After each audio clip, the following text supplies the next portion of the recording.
I need the scoop. A shocking discovery turns a simple auction purchase into a macabre nightmare when human remains are found inside. Join me as we dive into this jaw-dropping Reddit story where an innocent rock collector accidentally becomes the owner of preserved human body parts from the 1940s.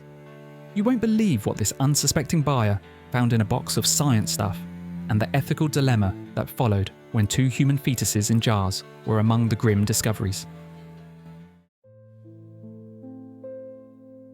Location, England. In short, I bought a box of assorted science stuff at an auction, remotely. So I hadn't inspected it in person, and the photos were from a distance, so it wasn't obvious what it all was. Honestly, I was mostly excited about the rocks and minerals I could see in the picture. Having picked it up today, I've realised it must have been the personal collection of a doctor, because it includes quite a lot of bottles of various people's gallstones, labelled on the side with info about the patient, but no names. A piece of skin it says he took from a post-mortem, presumably without consent, and, worst of all, 2 fetuses, one aborted, one taken from killed mother. They're old enough to be historical-ish, most dates in the 1940s, but obviously I am now accidentally in possession of human remains, I think, and have no idea what to do or who to call. Obviously I don't want them and don't think the auction house should have sold them, and don't just want to throw them away. What do I do, please? Sorry for grim subject matter. I contacted the police through their non-emergency line. They sounded pretty baffled when I explained about the bits of people in there. An appendix, the piece of skin, the gallstones, someone's tapeworm, the fetuses, and so on. After taking notes and putting me on hold several times, they asked me to email some photos. They're coming round tomorrow afternoon. They wouldn't confirm whether they'll take the grim stuff, but I hope they do, because I really don't want to deal with it, especially since some of it looks like it's leaking.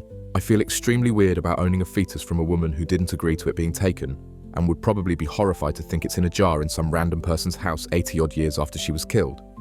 And as for the gallstones, I guess I just never wanted a collection of pieces of other people's cholesterol. The worst part of all of this is that I only bought it to get some cool rocks, and the rocks aren't even cool as it turns out. The Reddit community rallied around the original poster with practical advice, directing them to contact authorities about the disturbing medical specimens.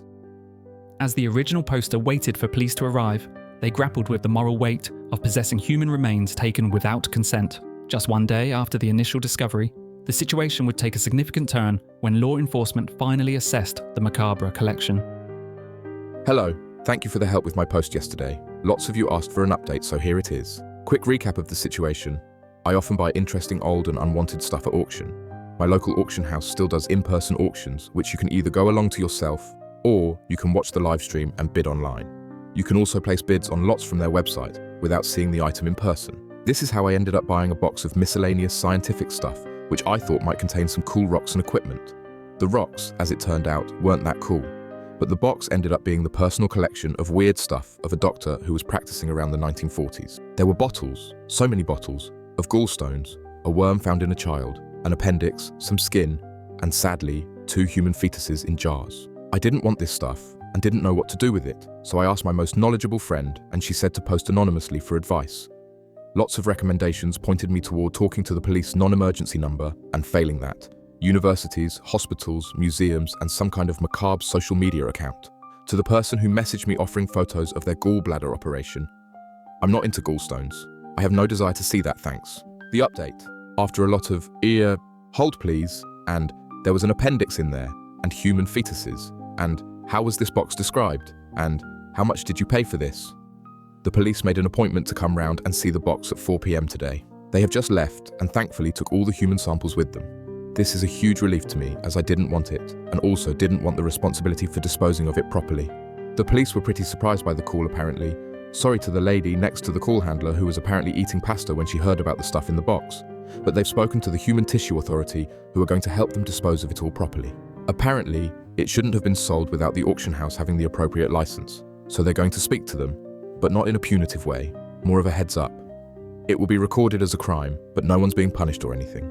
Apparently I'm not being recorded as the criminal or the victim, just a connected person. Big thanks to the people who took the time to let me know that the preserving fluid in the jars was probably formalin, which is carcinogenic. Unfortunately I was not wearing gloves, but I did scrub my hands afterwards, thankfully.